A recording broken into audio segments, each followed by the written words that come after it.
नमस्कार, आप देख रहे हैं सिटी लाइट। मैं हूं आपके साथ राहुल सौमित्र। भारतीय जनता पार्टी के राष्ट्रीय अध्यक्ष जगत प्रकाश नड्डा, लाल कृष्ण आडवाणी और अमित शाह के बाद तीसरे ऐसे नेता बन गए हैं जिनका कार्यकाल लगातार दूसरी बार बढ़ाया गया है।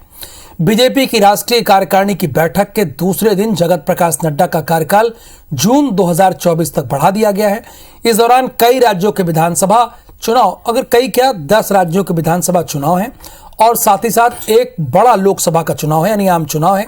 इधर नड्डा का कार्यकाल बढ़ने से जबलपुर में स्थित उनके ससुराल वाले बहुत खुश हैं, जिनकी सास और पूर्व सांसद जयश्री बनर्जी से IBC 24 के संवाददाता विजेंद्र पांडे ने खास बात की है। जरा देखिए और सुनिए कि उन्होंने क्या कुछ कहा है। भारतीय जनता पार्टी के राष्ट्रीय अध्यक्ष JP नड्डा का कार्यकाल बढ़ा दिया गया है और मतलब साफ है कि इस साल होने वाले 9 राज्यों के विधानसभा चुनाव और 2024 का लोकसभा चुनाव JP नड्डा की अगुवाई में ही भारतीय जनता पार्टी लड़ेगी। इस वक्त हमारे साथ जयश्री बनर्जी हैं, जबलपुर की पूर्व सांसद, और JP नड्डा साहब की सासू माँ इस वक्त हमारे साथ हैं। कैसा आपको महसूस हो रहा है, आपके दामाद जी जो है एक बार फिर भारतीय जनता पार्टी के अध्यक्ष के तौर पर कार्यकाल को आगे बढ़ाएंगे? ये बहुत खुशी की बात है। जब से सुना है तब से बहुत खुशी हो रही है। और उनके यहाँ शादी भी है, तो शादी में अभी जाना भी है, तो इसलिए उनको बधाई तो दिया था, लड़की को दे दिया है। हालांकि चुनावी साल रहेगा, इस साल तो बहुत सारे राज्यों के विधानसभा चुनाव हैं, 9 राज्यों के चुनाव हैं, फिर लोकसभा में भी जाना है। अगर मौका मिलेगा तो किस तरह से स्वागत होने वाला है दामाद जी का इस बार? उनको तो स्वागत अच्छी तरह से सब लोग करेंगे। सब लोग, उनको ये है कहना कि हम पब्लिक के लिए समय देते हैं और हम पब्लिक से जुड़े हुए हैं। पब्लिक को जाके उनको कंपेल करना, उनको समझाना। और सुबह हमने देखा कि सुबह 6 बजे का गाड़ी से निकल गए, जैसे राजस्थान गए थे और गुजरात गए, तो एकदम से समय से बहुत ही कम उनको घर में मिलता है समय। JP नड्डा की सासू माँ उन्हें आगामी तमाम चुनाव में जीत का आशीर्वाद दे रही हैं। कैमरामैन सतीश सराठे के साथ विजेंद्र पांडे, IBC 24 जबलपुर। भाजपा की प्रदेश कार्य समिति की बैठक की तैयारियों में भाजपा के सभी नेता जुट गए हैं। सरगुजा सांसद और केंद्रीय राज्य मंत्री रेणुका सिंह ने कहा कि सरगुजा से ही भाजपा मिशन 2023 का आगाज करने जा रही है। उन्होंने कहा कि सरगुजा की सभी सीटें भाजपा जीतेंगी। तैयारियों को लेकर उनसे बात की हमारे संवाददाता अभिषेक सोनी ने।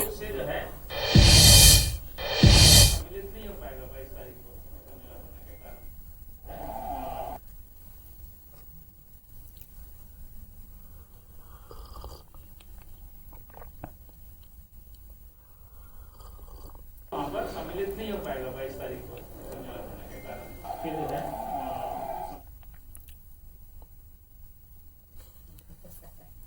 मध्य प्रदेश के ऊर्जा मंत्री प्रद्युम्न सिंह तोमर का एक वीडियो वायरल हो रहा है, जिसमें वो कीचड़ में फंसी एक कार को निकालने के लिए धक्का देते नजर आए।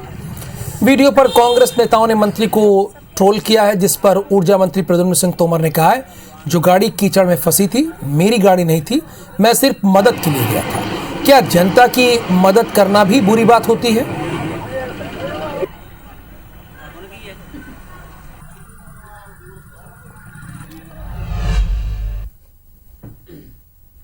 एडुकेशन हब में बन रही चौपाटी के खिलाफ भारतीय जनता पार्टी इन दिनों मोर्चा खोले हुए है। आज पूर्व मंत्री राजेश मूणत ने भाजपा के कार्यकर्ताओं के साथ JE रोड के में नालंदा परिसर में E-लाइब्रेरी के पीछे बन रही चौपाटी के निर्माण कार्य का निरीक्षण किया। उन्होंने आरोप लगाया कि यहां पर बन रही चौपाटी से एडुकेशन हब का माहौल बिगड़ेगा, असामाजिक तत्वों का जमावड़ा होगा।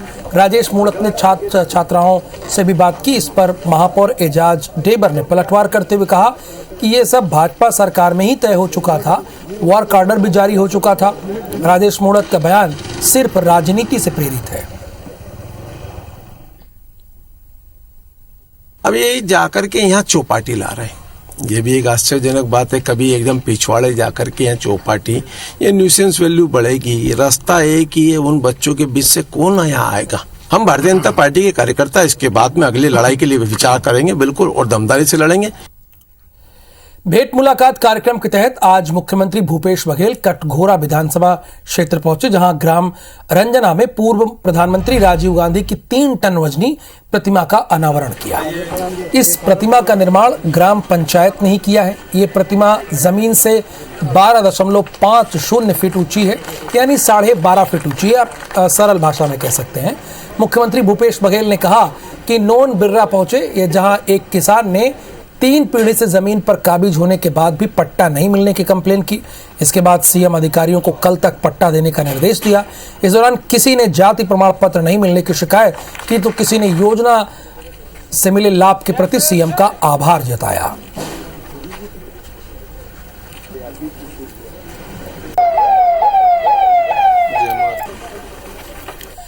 बलरामपुर जिले के दौरे पर पहुंचे मंत्री अमरजीत भगत ने छत्तीसगढ़ के स्वास्थ्य मंत्री टीएस सिंहदेव को लेकर कहा कि वो पार्टी के एक सीनियर नेता हैं और सभी मिलकर काम करेंगे। आपस में जो कुछ होता है वो क्षणिक होता है, हम सब एक हैं। भगत के बयान पर प्रतिक्रिया दे रहे थे। उन्होंने कहा कि 2018 के चुनाव में पार्टी के लिए बहुत उन्होंने मेहनत की थी। इस बयान के बिना भी काम चल सकता है, तो ऐसे जो नकारात्मक पहलुओं पर ज़्यादा प्रकाश ना डालते हुए हम सब लोगों को साथ लेकर के आगे बढ़ रहे हैं। और पुराने नेता हैं, काम करेंगे और किसी बात को लेकर के कभी कुछ हो सकती है, लेकिन वो क्षणिक रहता है, बहुत लंबा वो नहीं चलता है। बीजेपी की विधायक है आकाश विजयवर्गीय ने इंदौर की 9 विधानसभा में सबसे ज्यादा विकास कार्य करने का दावा किया है। उन्होंने कहा कि उनके कार्यकाल में 2000 करोड़ से ज्यादा निर्माण कार्यों की सौगात दी है, जो कि 2014 से लेकर अब तक सबसे ज्यादा है। विधानसभा में 1,85,000 मतदाता हैं। हमारी विधानसभा में 2000 करोड़ रुपए के विकास कार्य स्वीकृत करा लिए हैं, जिसमें कई सारे काम हो चुके हैं, कई हो रहे हैं और कई हम भविष्य में करने वाले हैं। 3-4 साल से लगातार जनता मेरी भगवान है, उनके लिए सेवा कर रहा हूँ। भले पानी से हो या सड़क की व्यवस्था हो या स्कूल की व्यवस्था हो, सब हम कर रहे हैं। परंतु भारतीय जनता पार्टी के पूर्व विधायक हम लोग काम मंजूर करा रहे हैं और वो जाकर ओपनिंग करती है, जनता सब देख रही है। रायगढ़ जिला कांग्रेस के अध्यक्ष ने नगर पुलिस अधीक्षक को 10 लाख के मानहानि का नोटिस भेजा है। नगर निगम उपचुनाव के दौरान सीएसपी पर बदसलूकी का आरोप लगाकर ये नोटिस दिया गया। इसके पहले भी कांग्रेस ने प्रतिनिधिमंडल ने एसपी से मिलकर चक्रधर नगर टीआई प्रवीण मींज और सीएसपी अभिनव उपाध्याय के खिलाफ कार्रवाई की मांग करते हुए शिकायत भी की थी।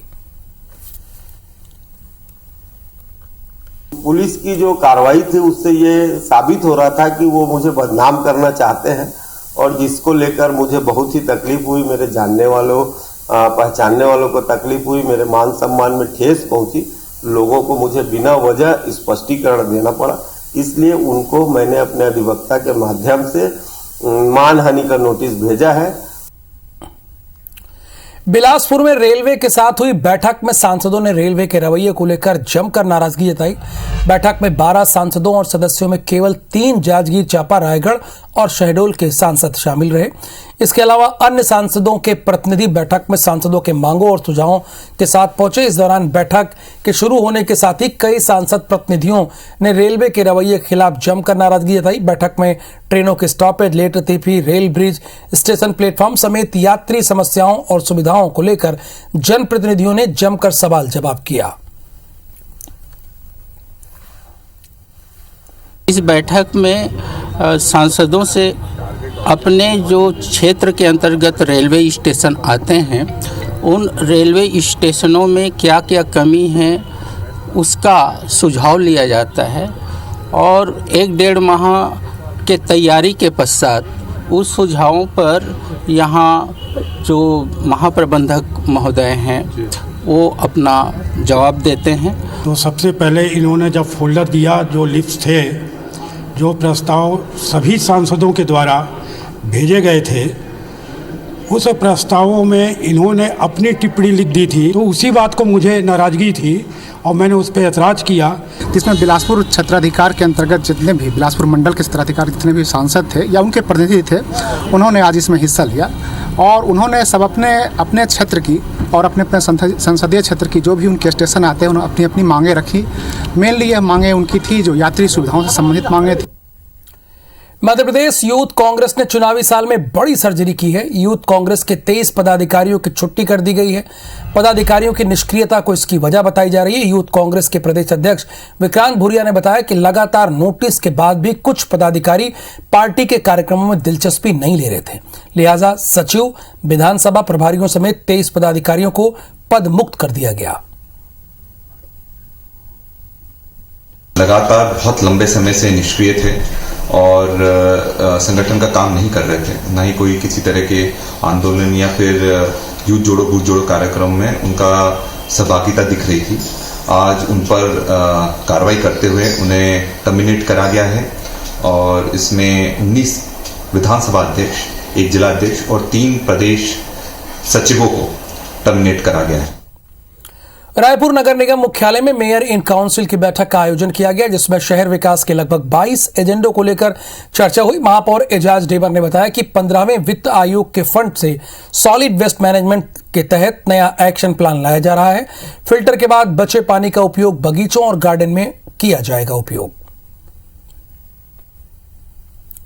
जो हमारी विधानसभा है, दक्षिण, पश्चिम, उत्तर और ग्रामीण, ये सभी के लिए 2-2 करोड़ रुपए आए हैं, जिसको लेकर वहां पर काम होंगे। और एक जो सबसे प्रमुख मुद्दा आज जिसको लेकर पूरा शहर जूझ रहा है, जिसको शहर को लेकर सबसे ज्यादा समस्या है, वो है डॉग। तो डॉग, जिस तरीके से हम डॉग सेंटर भी बनाने की हमारी आज चर्चा हुई है। अंबिकापुर नगर निगम की सामान्य सभा की बैठक हंगामेदार रही। विपक्ष ने सड़कों के अलावा अमृत मिशन योजना को लेकर सत्ता पक्ष को घेरा, तो वहीं सत्ता पक्ष के पार्षद ही निगम की कार्यप्रणाली पर सवाल खड़ा करते हुए धरने पर बैठ गए। इसके बाद महापौर को हस्तक्षेप करना पड़ा, तब जाकर मामला शांत हुआ। साथ ही सत्ता पक्ष के पार्षदों ने बीपीएल लोगों के यहां पानी टैंकर भेजे जाने पर निःशुल्क सुविधा उपलब्ध कराने की मांग की। पेयजल का बहुत बड़ी समस्या, सड़कों की समस्या है, उसके विषय में हम लोगों ने पूरे सदन में अपने महापौर और सबको घेरा था कि जल आवर्धन में पानी की आपूर्ति ठीक से नहीं हो पा रही और 1 अरब रुपए का केंद्र का जल आवर्धन योजना था जो आज फेल होने की स्थिति में है। उसके संबंध में हम लोगों ने काफ़ी जोर से विरोध जताया है। जा चुका है कि बीपीएल परिवार को मरनी में जल प्रदाय किया जाए, और इस बीच में ऐसा कुछ हुआ कि उनसे रसीद कटवा लिया गया था, तो उसका उन्होंने विरोध किया। तो उनको बताया गया कि ये चीज़ें तो पहले से की गई हैं, फिर उनके द्वारा माना गया।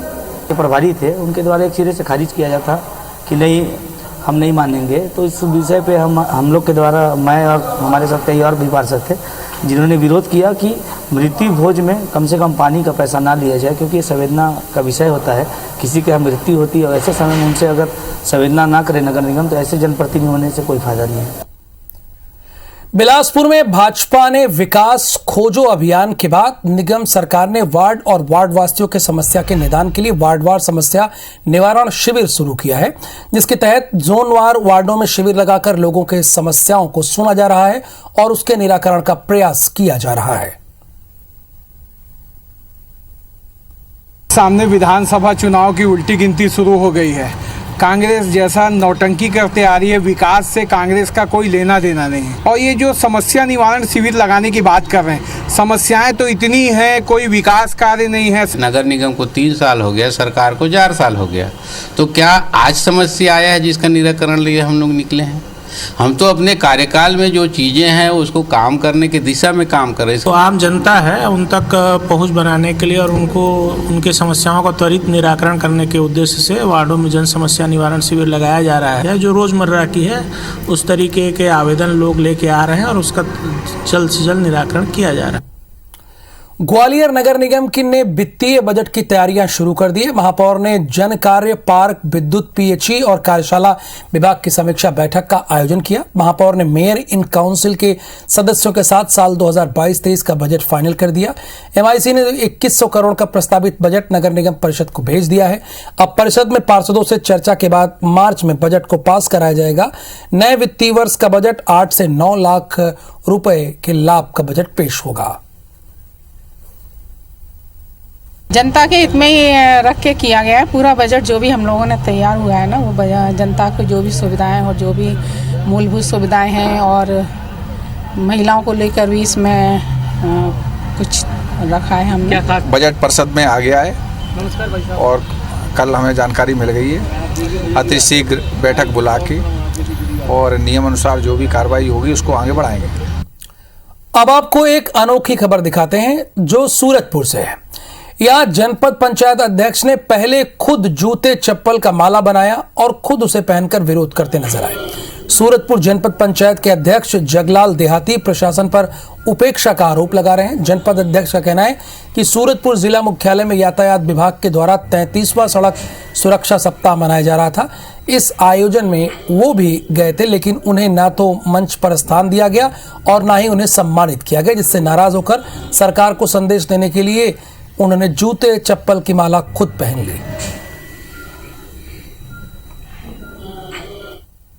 ना ही मेरा नाम लिया गया और ना ही सम्मान में वो बुकी भी दिया गया, जिससे मुझे काफ़ी निराशा हुई। उस जूते के माला से मैं सरकार को संदेश देना चाहा कि अनुसूचित 5 के क्षेत्रों पे आम लोगों के साथ जो जिला प्रशासन है, जो प्रशासनिक व्यवस्था है, इसमें तमाम तरह के हथकंडों से उन्हें परेशान किया जाता है। विरोध करने का ये अनोखा तरीका था। इधर छत्तीसगढ़ में धान खरीदी और उसके उठाव को लेकर जितनी भी व्यवस्थाओं के दुरुस्त होने का दावा किया जाए, लेकिन गड़बड़ियां कहीं ना कहीं सामने आई जाती हैं। बात करें रायगढ़ की तो यहां RI पटवारियों ने घर बैठे ही गिरदावरी रिपोर्ट तैयार की है। आलम यह है कि जो जमीनें बंजर पड़ी हैं, जिन जमीनों पर फ्लाई ऐश डंप किया जा रहा है, उन जमीनों पर भी सरकारी रिकॉर्ड में धान की फसल लहलहा दी गई। दरअसल शासन के निर्देश के तहत RI पटवारियों को किसानों के खेतों में जाकर धान की फसल का भौतिक सत्यापन कर गिरदावरी रिपोर्ट तैयार करनी थी। रायगढ़ और जगदलपुर की 2 तस्वीरें हैं। कहीं रिपोर्ट में गड़बड़ी है तो कहीं उठाव की कंप्लेन है। इंदौर में 2 दिवसीय अखिल भारतीय संस्थागत नेतृत्व समागम का समापन हुआ है। इसमें विभिन्न सत्रों में वक्ता के रूप में राष्ट्रीय स्वयंसेवक संघ के सर कार्यवाहक डॉक्टर कृष्ण गोपाल और झारखंड के राज्यपाल रमेश बैस शामिल हुए। समागम में संस्थागत विकास के लिए शैक्षणिक संस्थाओं के मध्य समन्वित सहयोग की संभावना तलाश करना, शैक्षणिक संस्थाओं के विकास में अवरोधक विषयों की पहचान करना एवं चुनौती का विश्लेषण समेत कई विषयों पर चर्चा हुई है।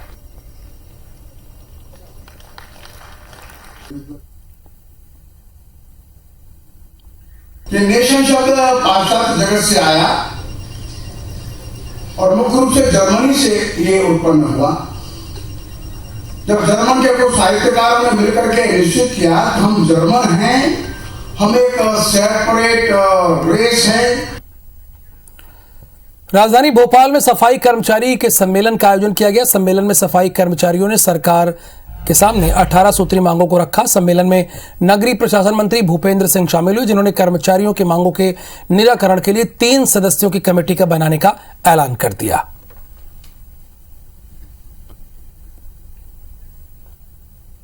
18 सूत्री मांगे हैं। मांगों के संबंध में उन्होंने अपना विषय रखा है। इसके लिए हम हमारे जो विभाग के प्रमुख सचिव हैं उनकी अध्यक्षता में एक कमेटी का गठन कर रहे हैं और 1 माह में वो कमेटी उनकी सारी मांगों पर विचार करके और जो संभव होगा वो जरूर करे। धोखाधड़ी, गबन, जालसाजी और सबसे बड़े चर्च लैंड स्कैम के आरोपी जबलपुर के डायोसिस के बर्खास्त बिशप PC सिंह को आखिरकार कुछ राहत मिली है। जबलपुर सेंट्रल जेल में बीते 4 महीने से बंद PC सिंह को हाईकोर्ट ने जमानत दे दी है। हाईकोर्ट ने 10 लाख रुपयों के निजी मुचालके और पासपोर्ट जमा करवाने की शर्त पर जमानत दी है।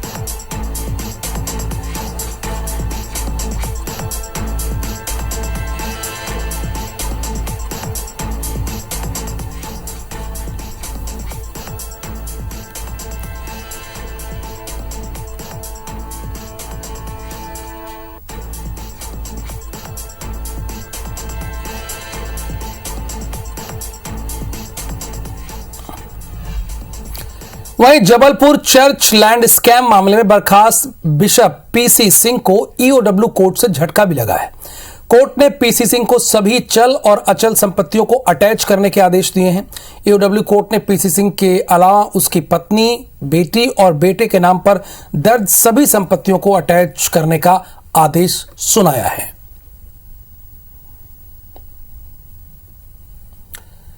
छत्तीसगढ़ के सरकारी अस्पताल मेकाहारा में पोस्टमार्टम रिपोर्ट के लिए अब महीनों का इंतजार नहीं करना पड़ेगा। स्वास्थ्य मंत्री टीएस सिंहदेव ने समीक्षा बैठक के दौरान पोस्टमार्टम विभाग के लिए अतिरिक्त सपोर्टिंग स्टाफ देने की स्वीकृति दे दी है। बैठक में स्वास्थ्य सचिव, रायपुर कमिश्नर, विधायक विकास उपाध्याय समेत रायपुर मेडिकल कॉलेज और अस्पताल के डॉक्टर और पदाधिकारी मौजूद थे। विकास उपाध्याय जी ने एक संवेदनशील बिंदु उठाया था कि 25/8/2022 का एक पोस्टमार्टम का केस था, उसकी रिपोर्ट अभी तक नहीं मिली। तो अभी 3 डॉक्टर्स और दिए हैं, तो उसमें उन्होंने कहा कि हमको राहत है, काफ़ी राहत है। तो ये 3 डॉक्टर्स के आने से पोस्टमार्टम की स्थिति और आसान हो जानी चाहिए। तात्कालिक व्यवस्था के तौर पे हमारे यहाँ के जितने भी पैथोलॉजी इन्वेस्टिगेशन हैं, कॉमन ब्लड इन्वेस्टिगेशन, उसको हमरलेब जिला अस्पताल से कराने की व्यवस्था की गई है। उसके लिए हमारे यहाँ से 2 टेक्नीशियन और लाने ले जाने के लिए गाड़ी की व्यवस्था कराई गई है, ताकि रोज़ का रोज़ इन्वेस्टिगेशन की रिपोर्ट जो है 5 बजे तक हमको मिल जाए। बिलासपुर में स्वास्थ्य विभाग की बड़ी लापरवाही सामने आई है। कचरे में भारी मात्रा में उपयोग वाली दवाइयां मिली हैं। सभी अलग अलग बीमारियों में उपयोग की जाने वाली दवाइयां हैं। शासन से ये दवाइयां मितानिन सुपरवाइजर स्वास्थ्य कार्यकर्ताओं को दी जाती हैं ताकि ग्रामीण इलाकों में उन्हें वितरित किया जा सके। हालांकि कचरे में दवाइयों के मिलने के बाद स्वास्थ्य विभाग की कार्यप्रणाली पर सवाल खड़े हो रहे हैं। बिना एक्सपायर हुए उपयोगी दवाइयों को कचरे में क्यों फेंका गया, यह भी एक बड़ा सवाल है।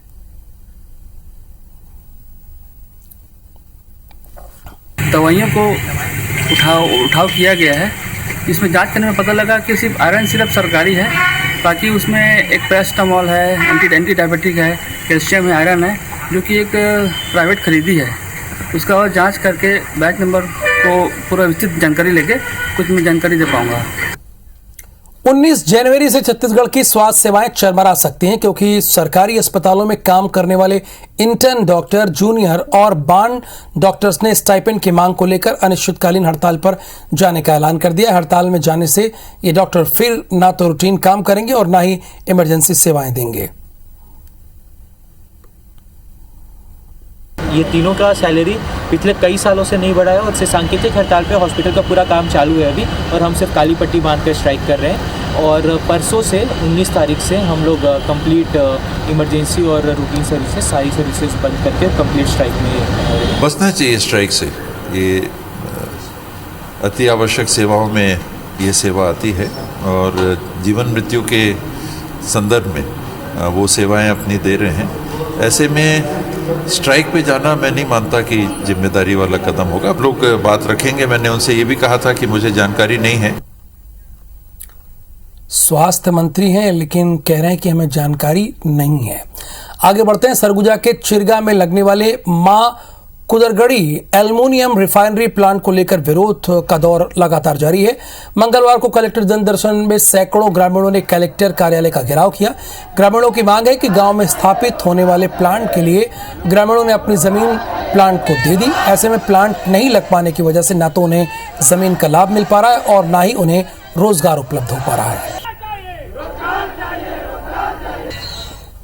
4 महीना में खेती बाड़ी करते हैं, 8 महीना में वैसे ही रहते हैं। हम लोग का जो बच्चे हैं, लड़का लड़का छुआ सब ही है, पढ़ा लिखा सब पढ़े हैं। अगर प्लांटेशन है खुल जाएगा तो सबको रोजगार मिल जाएगा। इसी से हम लोग मांग कर रहे हैं, रोजगार मांग करने का है। हम लोग को चिरगा में एल्युमिनियम प्लांट खुलने वाला है, उसको कुछ चंद आदमी सिर्फ विरोध कर रहे हैं उसका, नहीं तो आधा से अधिक आदमी को रोजगार चाहिए उसमें। उनकी ये मांग थी कि उन्हें रोजगार और मुआवजा प्रदान किया जाए। उनका कहना है कि कंपनी को उन्होंने 4 महीने से अपना आवेदन पत्र दे दिया है रोजगार के लिए, तो उस संबंध में कार्रवाई की जाए और कंपनी उनको रोजगार दे। तो मेरे द्वारा जो है ज्ञापन लिया गया है, आगामी कार्रवाई के लिए ये प्रेषित किया जाएगा।